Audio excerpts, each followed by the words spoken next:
You can crop out all my beginning jokes. Hey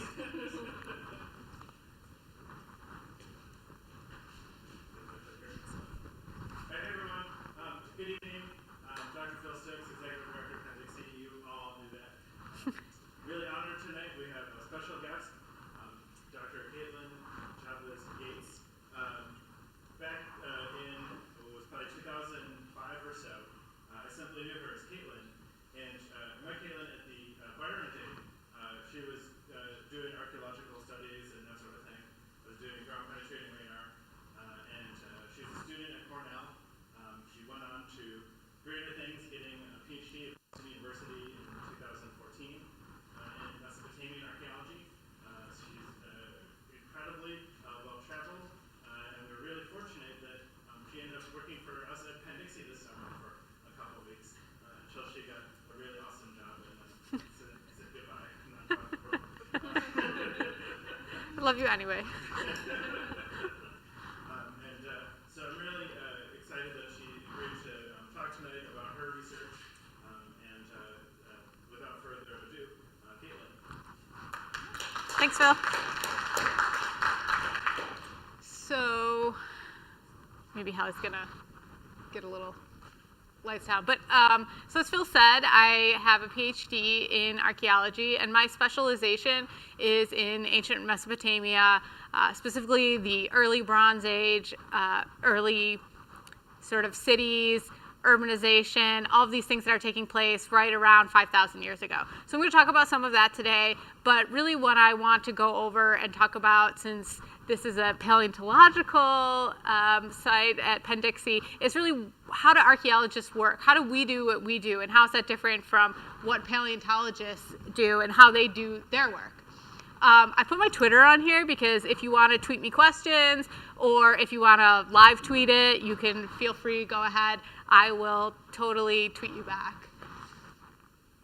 So as Phil said, some of my earliest archaeological experience was working at the Hiscox site right here in Western New York.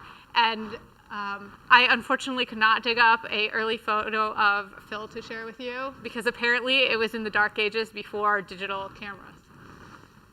But I also worked in Honduras when I was in college at a site called Los Naranjos, which was a sort of pre-Maya site, so a site that was related to the culture of the Olmec. And that was one of my first opportunities to really get involved in archaeology and think about how did I want to do the work, what kind of work did I want to do as an archaeologist. Because, of course, there's lots of different kinds of archaeologists. There are archaeologists who work on really recent periods. There was recently a project where they dug a modern landfill looking for an Atari game called E.T., where Atari had scrapped all of the games because it was so unpopular. And so you can go archaeology that far into modern times. And some archaeologists obviously work on, early humans and those kinds of things. So there's a lot of range in between different continents and different ways of working. So I'm going to talk about my experience and my way of working, but of course there are lots of different ways to do archaeology, and there's lots of different kinds of archaeologists. So I also worked at a pre-pottery Neolithic site in Jordan. So this was really quite old. 9,600 was one of the sites there, and then 8,000 BC. So we're talking about when people are first settling down, they're first starting to build villages, the research project was really about agriculture, where they settled down and then discovered agriculture. Did they have agriculture and then settled down? So all these kinds of questions that are things that archaeologists are still investigating and still thinking about and still trying to bring new evidence to light that will help support different theories. But in the end, I settled in Syria. So after working on all these different projects, I went to a site called Tel Mozan in Syria. It's up in the northeast part of Syria. If you can picture kind of a map of that part of the world. I'm going to show you one in a little bit. It's up near where Turkey and Iraq kind of come together. And this was an important city. It was about 5,000 years old, or at least the part that I was studying. And they had been working there since the year that I was born. So there was a lot of research already going on. So it was a great project for me. There was a lot of places to come in and ask different questions, to bring together different pieces of information, to answer new questions about this time period. So you're going to see some of this come back again. So what is archaeology? What makes archaeology different than paleontology? What do archaeologists do? And obviously everyone's familiar with Indiana Jones, and it's a joke amongst archaeologists that if you get on a plane, you should never tell your seatmate that you're an archaeologist. Never. So, do we look for dinosaur fossils? No, which you all know because you're here and you're interested in Penn Dixie. But this is really a common thing that comes up. Obviously, a lot of people don't understand the difference between paleontology and archaeology. But if you really think about it, the timescales are incredibly different. And I hope I'm going to show you tonight the way that we do our work is also different. But if you think about why they get confused, these are the Google searches for paleontologist and archaeologist. And frankly, I think it's the hats. So do we look for treasure? If you watch TV, there's always treasures of the lost this, treasures of the lands of whatever. That's not really how we do our work. That's a treasure hunter, or maybe even a pirate. And I'm going to come back to this at the end because this is really important. This can also do incredible damage to archaeological sites. So what is archaeology? It is specifically learning about the human past. So once you get back before there are humans, that's not archaeology anymore. You're into paleontology, you're into geology. These things aren't really covered by the methods and the research that archaeologists do. And what we do is we study the remains. Obviously, I don't have a time travel machine. I'm not going back. I can't really know what happened in the past. So we only have the remains, which usually we call artifacts, to give us a picture on the past. So how do we do that? How do we go from artifacts to some kind of archaeological conclusion about the past? So it used to be that archaeology looked like this. This is a video of an excavation from 1929 in Iraq at a site called Tassel. And you can see the guy in the white walking around. This is the archaeologist. He's just kind of cruising around while literally hundreds of workmen are working. And this was the early foundations of archaeology. This is when they're first starting to figure out how do you do this and how do you figure out anything about the past in any kind of methodological way, but obviously not doing a great job of it. And as a result, a lot of the things that we have from these sites and from these excavations don't really tell us very much about the past. So this is the Ctesiphon, the arch. It was a Sasanian palace. It's from actually the 6th century AD. It was a major capital during that time. But this is still standing. You could go and visit this. If you went to Iraq, you could go and visit this today. But it really doesn't tell you much except for, wow, kings had big palaces. It's also the largest freestanding arch in the world. So what were they doing in 1929? So these excavators from the United States, they went over to Iraq and they started digging. And they were digging at 5 different sites that were literally kilometers apart. You would never work like this now.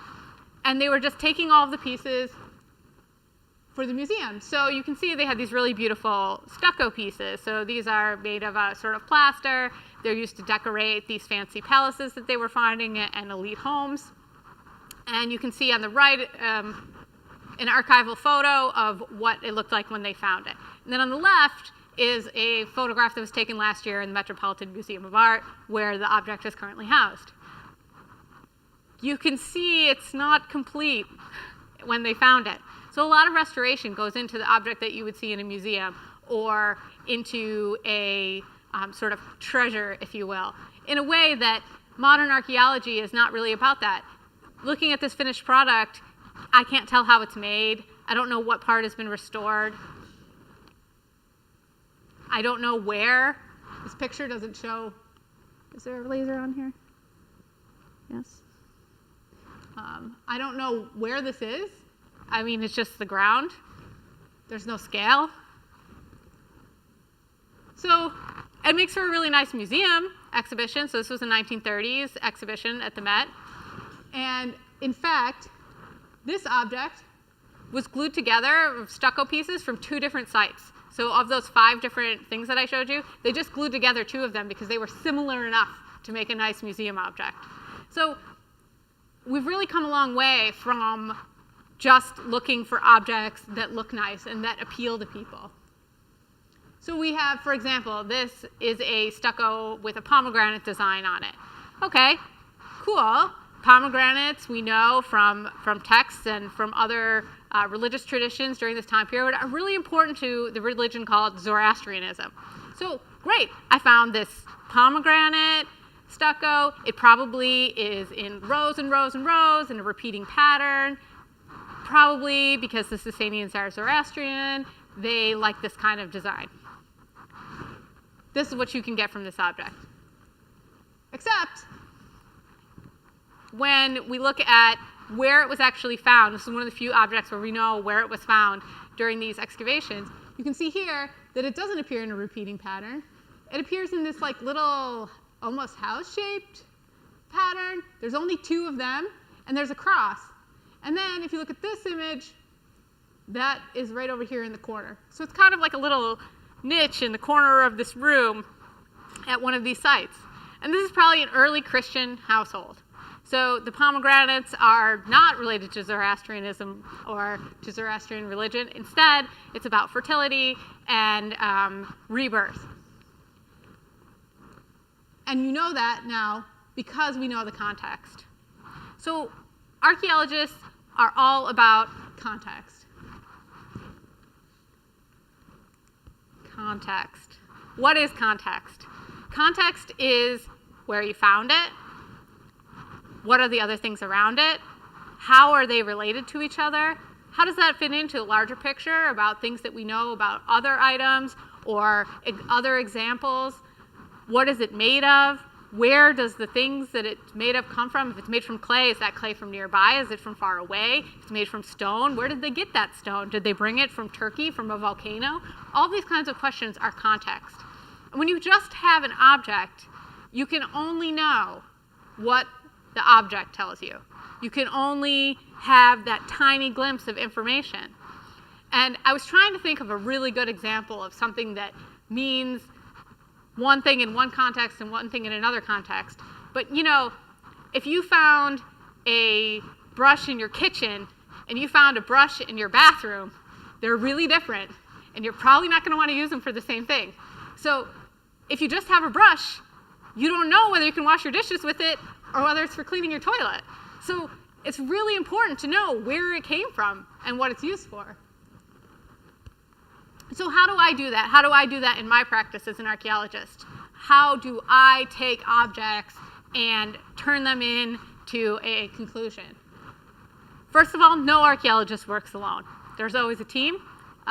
You always have specialists who can help you out with the analysis of which mountain that stone came from. You always have, in the case of Middle Eastern archaeology, we have workmen. So we have local partners who work with us, and they do a lot of the manual labor. And you'll see that some of the areas that are cleared in these excavations remain quite large compared to if you think of an excavation, or if you were at, for example, I'm sure Dr. Laub talked about the excavations at the Hiscox site.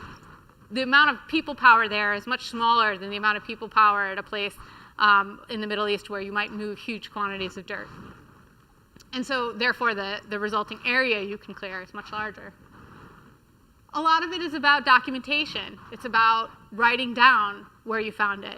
Because if I tell you I found it over there and it was next to that thing and it was upside down, that doesn't mean anything if I don't write that down, if I don't keep a record of where it was found, if I don't measure where it was found. So all of that takes a lot of work. So as a Near Eastern archaeologist, as a person who worked in Syria on one of these large excavations, a large part of my job personally was keeping the documentation and keeping track of where each single piece of pottery came from, tagging each bag of pottery, knowing where every bone came from. And then later, we do the research where you put all of that together and you make one complete conclusion about what you think, your best guess, basically, of what's happening in the past. So I'm going to take you now on a journey from this particular one piece of trash. This is a piece of garbage. It's called kiln waste.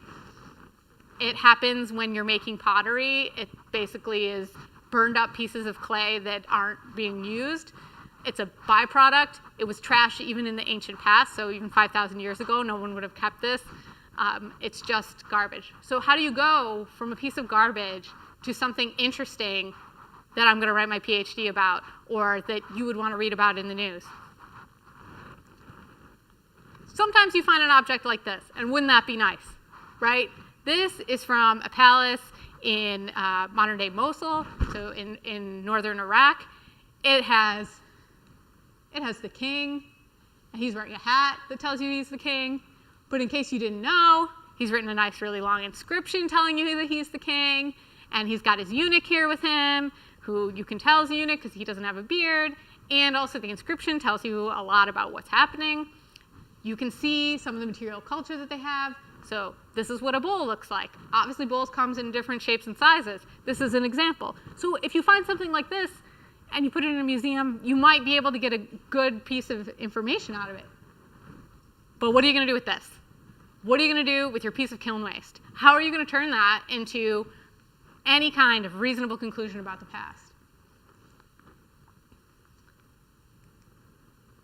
So when I had this epiphany that I wanted to know something about the past, I was working at this site called Tel Mozan in basically in northern Syria, which at the time was part of like northern Mesopotamia. So if you think of traditional Mesopotamia that you learn about in 6th grade, we're talking about up north, kind of on the fringes of that.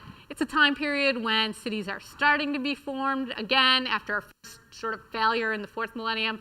4th millennium, there's a bunch of cities. Then everybody kind of goes back to living in villages. And then in the 3rd millennium, they collect back up into cities, and pretty much we've had urbanization and urban environments around the world since that point. So I was working at this site, and as you can see, there's a lot of monumental architecture. This is a stone staircase. This is me for scale. And it's huge. There's obviously a huge investment in time and effort into building something this monumental. There's a wall that goes all the way around this temple complex that the staircase is part of. But that's cool, and I like this. And if we were there, I'd probably give you a different story. But it's, for me, less interesting than how people lived. Do you go up and down the staircase? Or do you sit on the staircase and somebody's doing something out here? We don't know that, because architecture doesn't come with a manual. Ancient architecture just is there. And one of the unfortunate things for archaeologists is when you have really nice architecture, you usually keep it really clean. So every day somebody's out there cleaning it off. No garbage is accumulating. We don't have any artifacts to tell us when exactly was this built, or what was it being used for, or were people sitting on it and using it like a cup holder. We don't know because they didn't leave their cup behind, or if they did, someone came along and cleaned it up to keep it set up and clean and respectful of the kind of architecture that it is. So for me, this wasn't as much an interesting question. I wanted to know what is happening in the rest of the city. Where do the people live? How do they live? What are they doing? Are they involved in making this kind of architecture? Or is it just the temple that undertakes these kinds of monumental activities? So we are up here at Tel Mozan. So we've got Iraq down here, and this is maybe a little bigger map showing you the area.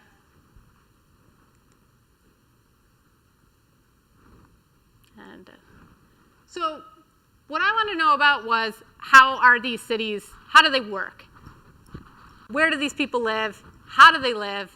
And how do they go about organizing themselves? If you think about inventing a city from scratch, as in they never really existed, or at least these people didn't know about them existing prior to this, how are you going to organize yourself?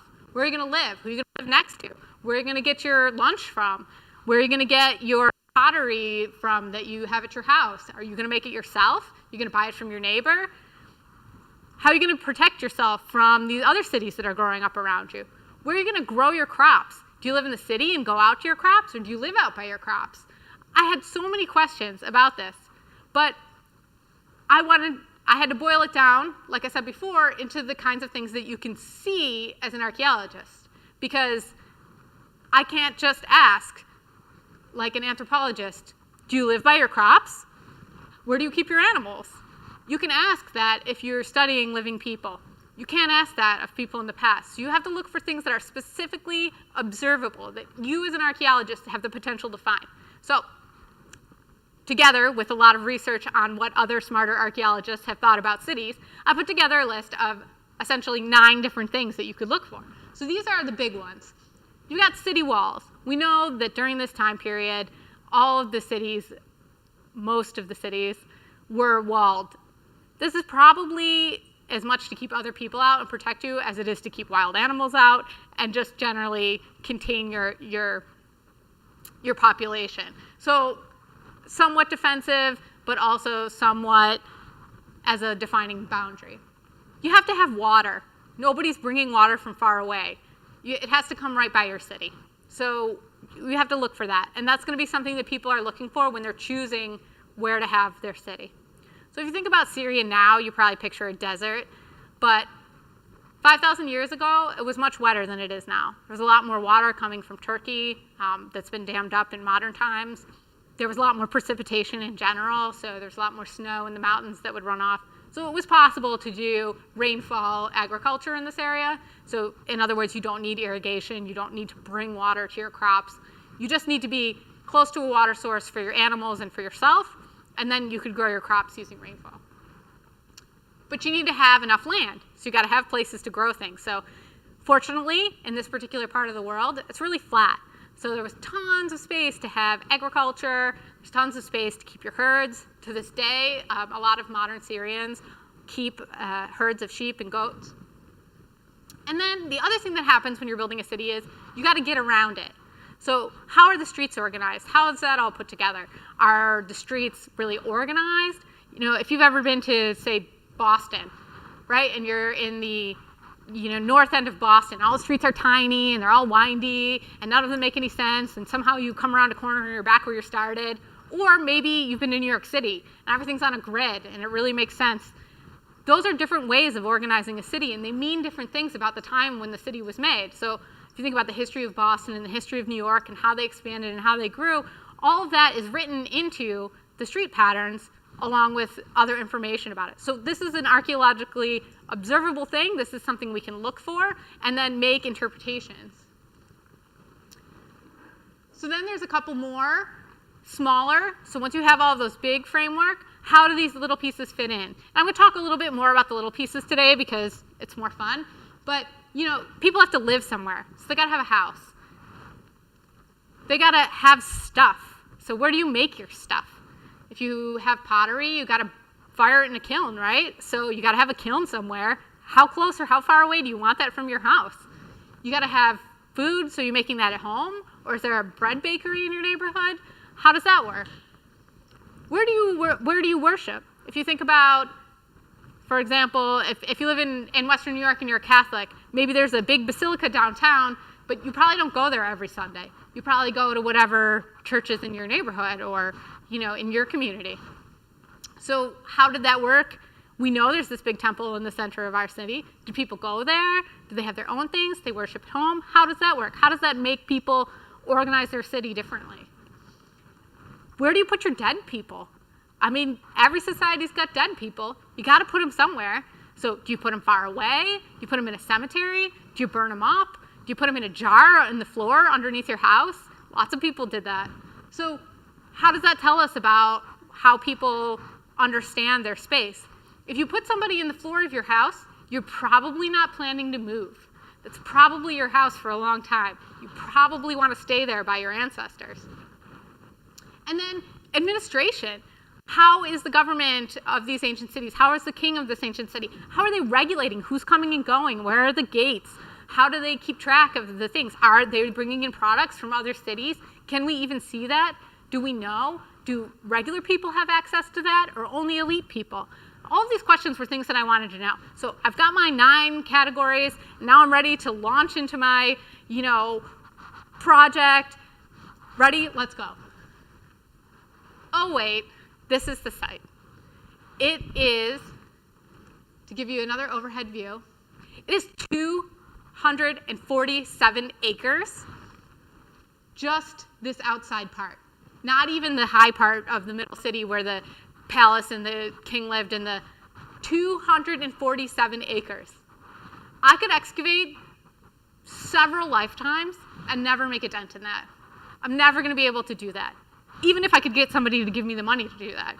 So, great. I have all my categories. I'm all lined up. I'm ready to go. And this is impossible. So we're back to our piece of kiln waste. I have this piece of garbage. How can I take these pieces of garbage and these small items that we do have and turn it into a conclusion about how cities are organized? So first, use a methodology called survey. So instead of digging up 247 acres, you take a random sample, and you say, I'm going to look over here and over here and over here and over here, and I'm going to make a 10 by 10 square, and then I'm going to pick up everything that's in the 10 by 10 square. Because in Syria, the land has been occupied for 10,000 years, and in this case for 5,000 years. So you have all these little objects that are just laying on the surface everywhere. And kind of like trash is laying on the surface everywhere of our modern world. So ancient trash is laying on the surface, and as they're farming and as they're using this land, it just continually is like churning up to the surface, but it's just broken. So this might be like an example of what you might find in your 10 by 10 square. It's just a bunch of pieces of broken pottery. But you don't do one 10 by 10 square, you do 50. And then you look at, are there any patterns? Can I see any connections between these things? And then I was lucky, as I said, to work at a site where they had been excavating since the year that I was born. So over time, the local people had engaged in a lot of activities in this area that I wanted to investigate. There was an excavation in 1998 when one of the local men wanted to dig a well. So before they could dig the well, they went out and they did an archaeological excavation, and we have the records of that. And in 2010, before the Syrian war started, one of the projects that I was working on was one of the local villages didn't have a sewer. They just had open sewage. And the Syrian government was going to help them install a sewer. But of course, laying a pipe through an archaeological site is going to turn up a lot of material. So we were working in partnership with them to be able to turn what is a public work project into also an archaeological project, so it could be a win-win for everybody. Unfortunately, due to the war, I never got to do that project, but it's an example of the kind of work that had been going on over and over and over again in this outer city area, in this area away from the high mount. So altogether, when I started really looking at it, excuse me, this is a schematic of what we found. And every one of those dots is either a survey collection unit or an excavation. So they're kind of color-coded by when they were done and which project they were part of, but we got some tombs up here. We had another excavation. This was another well. This was an excavation having to do with developing their local village, which is on this sort of rise. This is one of the surveys where you just walk in a line and you put your 10 by 10 square and a 10 by 10 square, and then you walk further and you put a 10 by 10 square. And then you bring all that information together. So instead of having a kiln waste, now you have a multitude of kiln waste. So we're starting to build our context. We're starting to put that one piece of garbage into context. And we're going to start by putting it in context with other garbage. So if you have one piece, it probably doesn't mean anything. It could have been over 5,000 years, moved around and moved around. A sheep could have picked it up and moved it. I mean, there's a lot of things that could happen. But one thing that I found when I was doing this project and doing this survey was that in some particular places, you would find a concentration of these objects. So instead of finding one in every square that I was surveying, or two in a square, in some squares, I found this, a huge quantity of them. So what you're looking at is a big garbage deposit relating to one particular type of activity. And this one is especially interesting because it almost starts to look like a piece of real pottery. So we can start to say that these aren't just a result of burning a pile of clay, but that this is a result of trying to make pottery. And you can see this is sort of like shaped, like this would be a wall of a pot, this is sort of flat, but it got mangled, and then they threw it in with the garbage because it was no good and they couldn't use it. So now you've got these little pieces and you start bringing them together. So when I take that survey and I say, let's only look at the kiln waste, let's only look at the garbage that's related to pottery and pottery production. And this is another good example of a misshapen vessel. So it didn't quite turn out right. It got weird in the kiln, and they just threw it away. So here's our site again. Here's the concentration. But you can see there's also kind of a concentration down here. You start to see kind of over here, there's like a grouping. So what this is starting to tell me about the ancient city of Urkesh at the site of Tel Mozan, is that there wasn't just one place. So if you think about right now the city of Buffalo and you say, well, Solar City is over there, right? That's where they do it. They only do it over there. This isn't the same thing. They're making pottery in lots of different places around the city. So this is cheating a little because we didn't do an excavation of a workshop, but this is from another site called Tel Huera. And this is kind of what it looks like when you do dig these places up. This is just like a hole that was filled with ashes, and there was some kind of small building. These are what the workshops look like when you dig them up. And when they dig them up at other sites, we know that they're usually really close by to houses.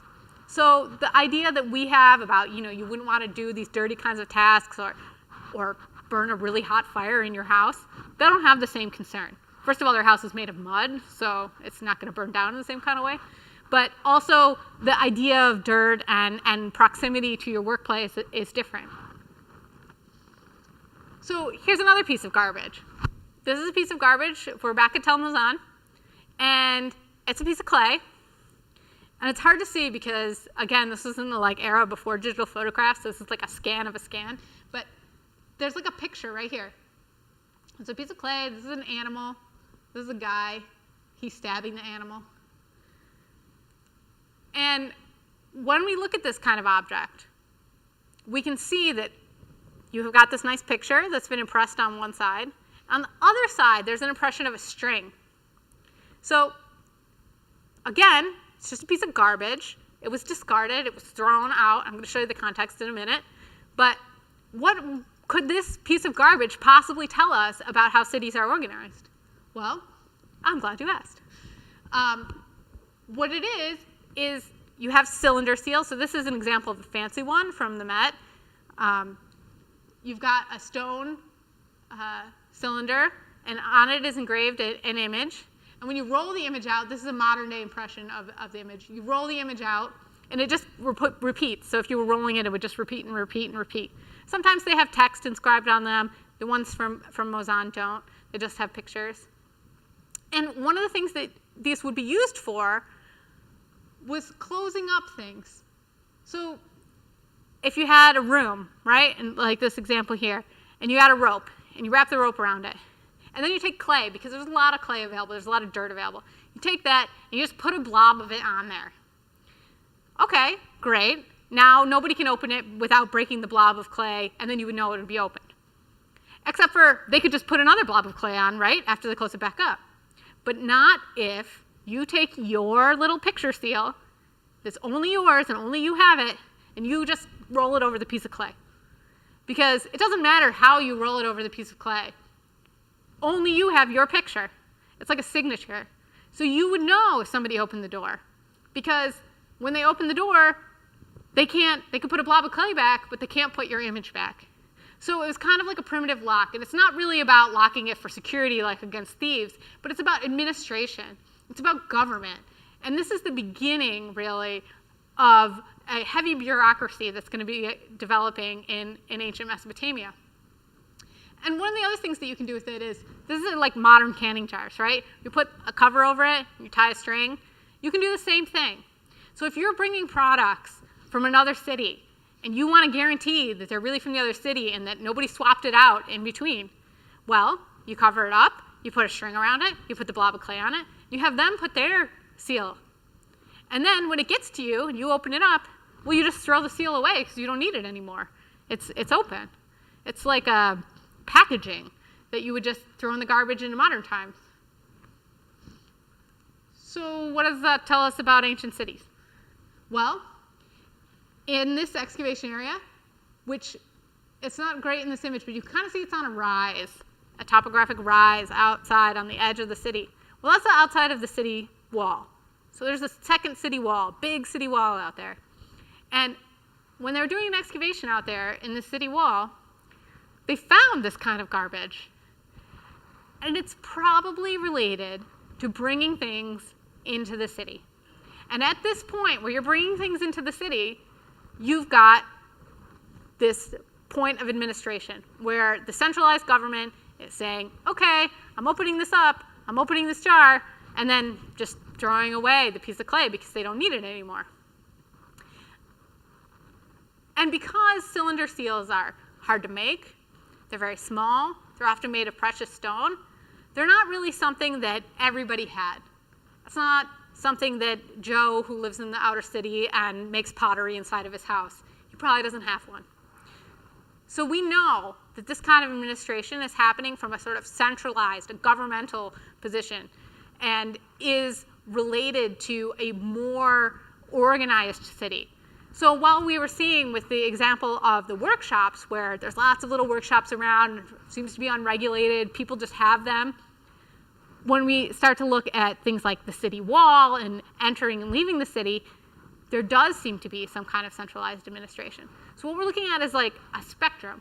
It's not just, oh, the city was just a conglomerate of people who happened to live together, or the king controlled everything and told everybody what to do. It's somewhere in the middle. We've got certain activities that are highly regulated, and for what it's worth, building a city wall takes some kind of cooperative effort. And then you've got some things that seem to be just people living their lives and highly unregulated. So one last example of a kind of item where alone it's not that helpful to us, but when we start putting it into our context again, it's going to help tell us something about the city and then move into a larger context of how the city relates to other cities. This is a jar that came from one of the surveys. So it was basically a farmer was working and he's like, so I'm planting my crops and I found a bunch of jars.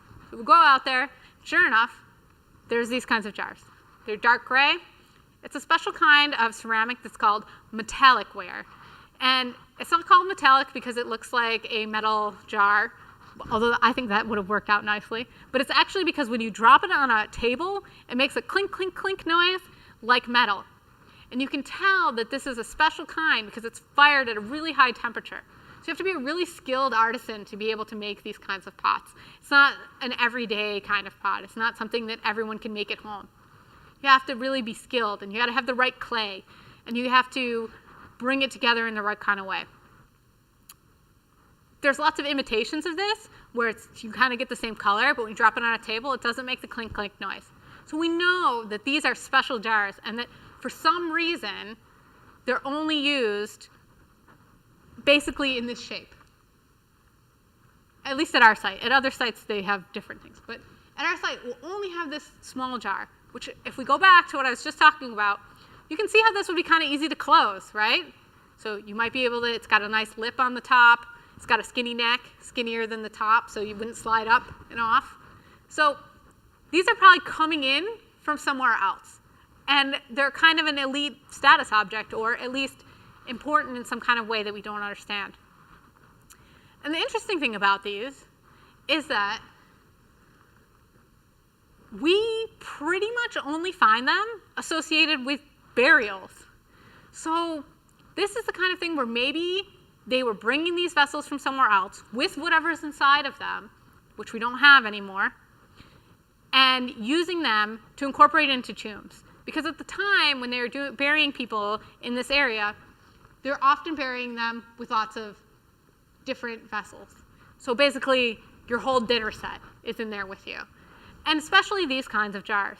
So when I started doing the survey and I started finding pieces of these jars, I often found them in contexts where when we were doing your collection in the survey unit, you would also find bones. And oftentimes, those bones would be human. So we know that these jars are found in context with human remains, so probably burials. We didn't get a chance to excavate all of these burials. There's just 2 examples. Excuse me. And so, but it's the kind of thing where when you start putting these things together, when you start making a pattern, you can start to understand the ways in which people are behaving in this area. So out in this area, they are burying people. These are all, each one of these is either a burial, a known burial, or an area where they found these particular kinds of jars with human bones. So each one of those pieces doesn't really tell you necessarily the whole picture, right? But what we want to do now is put them all together. So we've got cooking vessels, which I didn't talk about because they're not very exciting. And then we've got the administration, we've got burials, we've got production areas. And when you put all that together, and you think about it on a big scale, like you're hovering up over that, black and white picture that I showed you, when you look at that, you can start to put together a story about how this city is organized. So before I started my research, it was really common in sort of studies of early urban cities to just assume that the center of the city was the most important part and that everything revolved around that and that the center of the city controlled everything. But once we started to really look at all of these pieces and start pulling them together, you could see that a lot of people were living in what are essentially neighborhoods. So if you think about moving to a new city, you probably want to move where there are people like you. And if you think about moving to a city when cities didn't exist, you're going to move with your people, right? You're going to move with your village, and you're going to take up residence in a particular neighborhood. Or if you're part of a particular semi-nomadic tribe, when you settle in a city, you want to all live together. They're your family. They're your extended group of people. You want to be close to them, like immigrants in modern American cities where you might have Chinatown. An example like that. People want to live where they're going to get the food that they know, where they kind of have the kinds of pottery that they're used to, and where they can trust their local neighbors to look after them. So we can start to see in this pattern. So this is the high city, and there's a big temple. And then you can see that there's sort of like some mixed use areas. There's a lot of roads, which I didn't talk about, but the roads seem to go around the lower town and the outer city area without ever going into the city center. So people were trying to build pathways between their neighborhoods without ever having to go up and over the major part of the city, which tells me that they're really interested in living in their communities. And that while the center city is obviously important, it has this huge temple, it has a palace, we do have a king, it's not necessarily the thing that shaped everyday people's everyday life. Just like, how often do you go to downtown Buffalo? I mean, I recently had jury duty, so I guess I went down to the courthouse. But in my day-to-day life, I don't do that. So it's only when I'm coming into interaction with sort of a larger governmental action that something like that would happen for me. And it's the same thing for these ancient people. But maybe you're unconvinced. So if we're taking our piece of trash, and now I'm telling you this piece of trash tells me something about this city. How do I know that what I'm saying about this city is really meaningful and that it's not just a figment of my imagination? Well, if you're doing a dissertation, they make you do a lot of research. So what I did is I looked at a whole lot more cities, and I did the same thing for a whole lot more cities. What did they have? How was their lower town organized? What kind of excavations do they have? Do they have administration? Do they have temples? Do they have production areas? How does that work? So these are spy satellites from the 1960s, photographs of some of these ancient sites. And you can see that they kind of look similar. And when I looked at the patterns and the way that these cities are organized around the region, around the site that I was looking at, I could see a lot of strong similarities in how the cities were organized. Same idea of neighborhoods. There's a really great example from a site called Tassel, where they happened to be excavating an area of their town that touched the city wall. And when they're excavating the city wall, they realized that this section of the city wall was made using one construction technique. And this piece of the city wall was made using another construction technique. And when they started looking at the houses that butt up against those two different city walls, they realized that there's no connection between the houses. So eventually they get to a point where there's an opening. And at the opening, there's a big door socket. So it's really clear that each neighborhood was separated by a door. So for security purposes, they could close the door between their neighborhoods. And that each neighborhood was probably responsible for building their section of the wall, even though in the end the wall went all the way around the city. So we know that from these comparative examples, and we can look at these kinds of comparative examples and say, we know that these kinds of neighborhoods exist and that people are living in these sort of semi-self-sufficient communities. So here's the images of the variety of sites. And you can see when you turn them into a schematic picture of what kinds of activities are taking place, that there's a lot of similarity. But even if you're not convinced, we can go even further out and we can look at other cities and we can see that, in fact, they're different. So we know that there's something about the way that these particular cities are organized and the way that their society is organized that's not a default position. It's not something that just happens. It has to be a result of the culture and the society and the way that people live. Because here, when we move further out and we're looking at sort of central Syria up into Turkey, we can see that the cities are organized differently. A lot of times they have, the city is narrower, it's not as evenly distributed, and in some of these cases, the production that I was telling you about, where people were doing it in their houses, they actually are moving it outside of the city. They are moving this kind of production and this kind of dirty work outside of their city. So they have a different way of organizing what they're doing, which tells me that they have a different sort of societal organization or way of interacting with their urban space, of the way that they live in their city. So how do we get here? We went from a survey and our pieces of garbage together with an excavation and what the information that could tell us, together with more excavations, surveys, other studies, all the way to how cities are organized 5,000 years ago in Syria. So I hope I can show you here that you can take even the smallest object, even the most insignificant object, and with the right context, with the right surrounding information, you can make a conclusion about the way the past was organized. And one of the really beautiful things about archaeology, perhaps I think the best thing about archaeology, is you don't have to be right.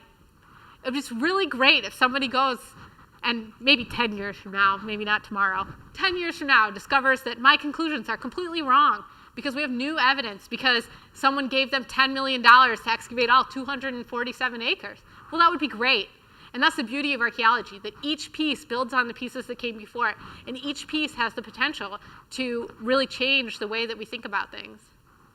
And that just brings me back to, I'm almost done here, sort of my last point, which is I know if you know anything about Syria, if you read the news at all, there's a lot of talk about looting and destruction of archaeological sites. And I just want to remind everybody that this whole talk has been about context, and every object that is taken from one of these sites, it's not just the object that's lost, it's the context that's lost. It's the context for the object next to it that's lost. So each one of these things is a compounding problem. And you can see here, this is a site where this is it before the war. These are all holes. Every single one of those is a hole that somebody dug for looting. So I just want to encourage you to think about that. You know, if you're traveling, don't buy any archaeological objects. You know, don't fuel this kind of looting. Don't support the kind of people who would do this. And even here in Western New York, if you find an archaeological site, you should leave it alone. This is someone's heritage. This is somebody's past. This is a piece of information that when you move it, it can never be recovered.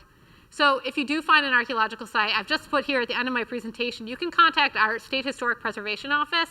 I just took this down right off their website, so you can contact them and report an archaeological site, or not, just leave it alone. But definitely, you know, I know it's not illegal to do some of these things, but it definitely can harm the archaeological record. It's destroying things for future generations to know about the past. And that's my soapbox. So thank you so much for coming and listening to me talk. Of course, I want to thank Penn Dixie for inviting me here tonight. It's been a real honor to be invited, so thank you all.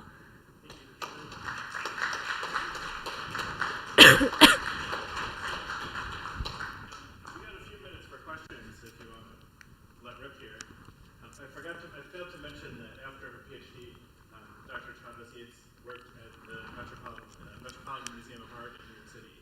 So she's seen it all. Yeah.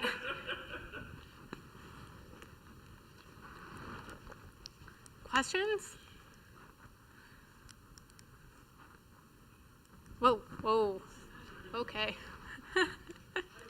Yeah.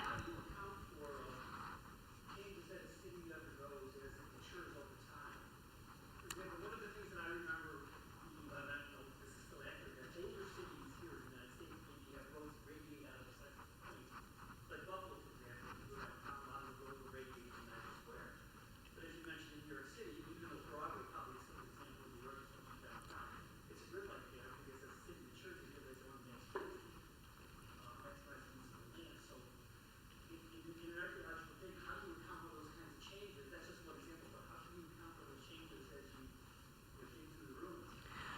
Right, so the question is, how do you account for changes over time? So if you're making a conclusion about something, you're really looking at a snapshot.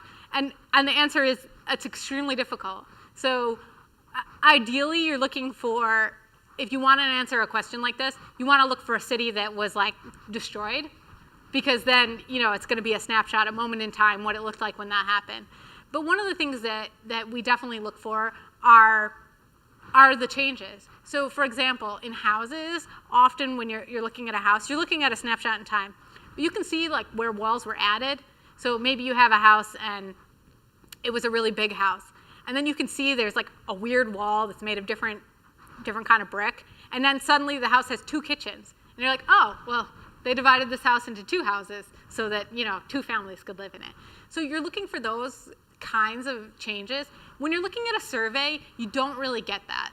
But what I did for my survey was when you pick up all of the artifacts, you get artifacts from all different time periods. There were some pottery sherds that were from the Islamic time period. So we're talking about, thousands of years after the time period that I was studying. And what you have to do is you have to be knowledgeable. You have to look, you have to have information from other excavated sites about which pottery applies to your time period so that you can know which of these things are sort of relevant. And one of the things that worked really well for me at Tel Mouzon was that the city in around 4000 BC was constrained to only the really high part of it. That's where they lived. Then around 3000 BC, they put the outer city wall and they fill in that area. But then around 2000, and I'm ballparking it here, they kind of get small again and they don't really live in the outer city.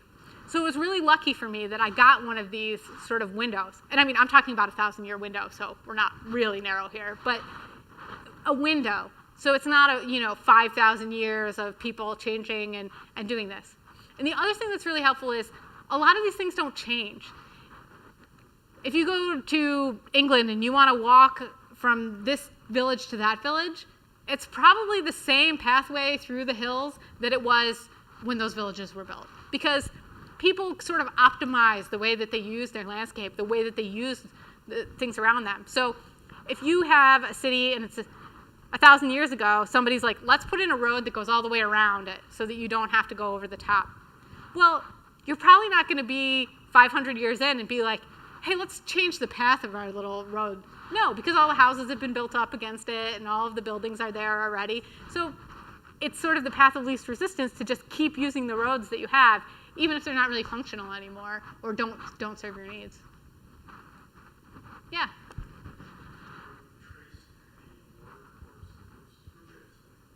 Yeah, it's really interesting.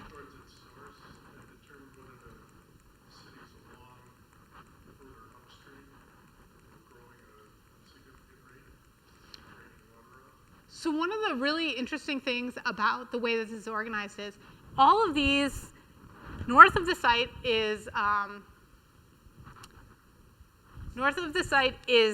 Turkey and the Turabdin Mountains. So that's where most of the water comes from. So snow, the way that you would imagine water, right? So snow accumulates over the course of the year, it kind of comes down. And this is fairly close to the Turabdin Mountains, this city. So there's not really any cities between them and the mountains, some villages and small places. And there are a lot of these small tributaries coming down out of the Turabdin Mountains. And they're feeding into the Tigris and the Euphrates rivers, which are, of course, the major rivers which have a lot of major cities on them. But because this range of northern Mesopotamia is really flat and has all of these little tributaries coming down, there's not a lot constraining them. Whereas if you go further west in Syria to where the Euphrates is, all the cities are like paired right along the river at convenient places where there's enough space for a city. That's a really environmentally constraining environment, and you have to place your city really carefully. If you live further to the east where there are all these tributaries, it's not as constraining. You can just choose one and put your city there. And you don't have to be so close to other cities. You're not in such tight competition because you can go far enough away where then you reach another tributary and you can put your city there. And here you can kind of see, so this is one of these spy images I was telling you about.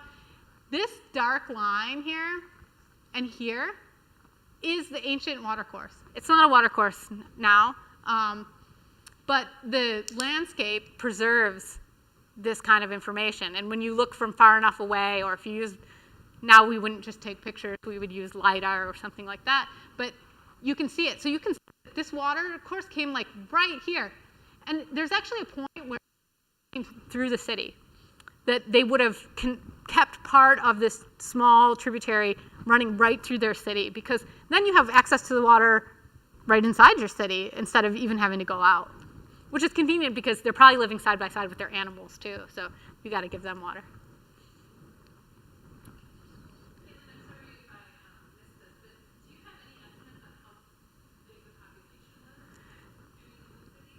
So that's such a tough question because we don't know how densely they lived. So probably, I don't have a number to give you, but not even a ballpark, because probably there are portions of the city that were like open for keeping your herds.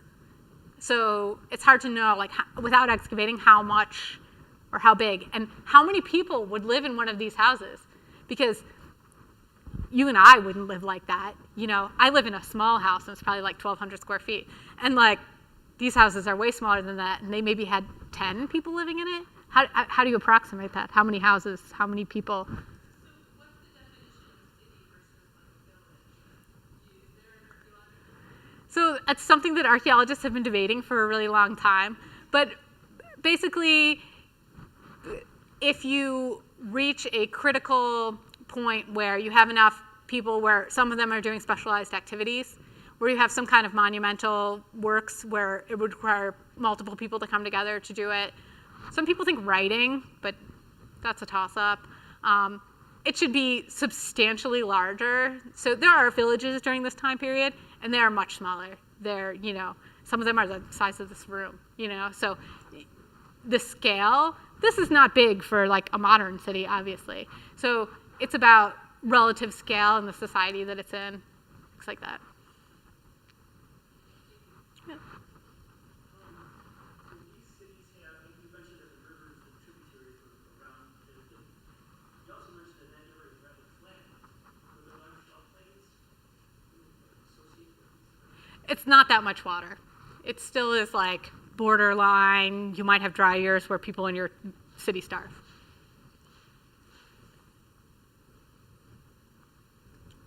When I was in China, they said that the blood seals with the markings on them were used for the trade routes a lot of time, and then they would have free pass if it had a specific marking on it, and then if it didn't, they were taxed or they were sent back. Did you ever hear that? Yeah, I mean, they're not 5,000 years ago, not quite that sophisticated. So it's just, there aren't any standardized stamps where, you know, you would say everybody in this society knows about, you know, the value-added tax stamp.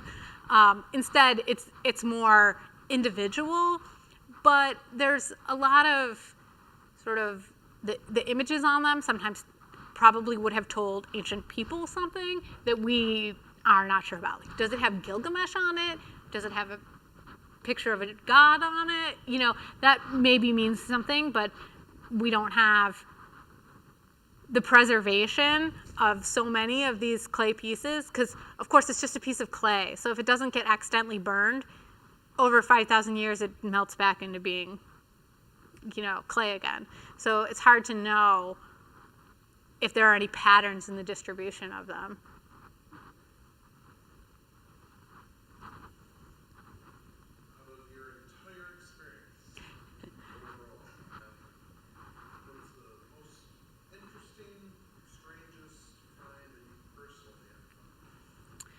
Oh man, so much goat poop. No, well, when I worked in Jordan, I had this great experience where, so there's a difference in the way that you treat animal bones and the way you treat human bones. So when you find animal bones, you just kind of collect them up and you keep a record of where you found them. If you find human bones, you should stop and really, like, you know, take photographs and stuff. So I was like bagging my animal bones, and then I got my little brush and I was like, brush, and like a whole human rib cage appeared. And I was like, oh, I guess these little tiny bones I've been putting in my little bag are probably, I shouldn't say this on video, are probably human. And, you know, it was, I think for me, a really awesome moment to be like, here's a 10,000-year-old person. You know, like my real research interest is in like cities and how they're organized, but to be like, hey, this person has been here for 10,000 years was really, you know, something cool.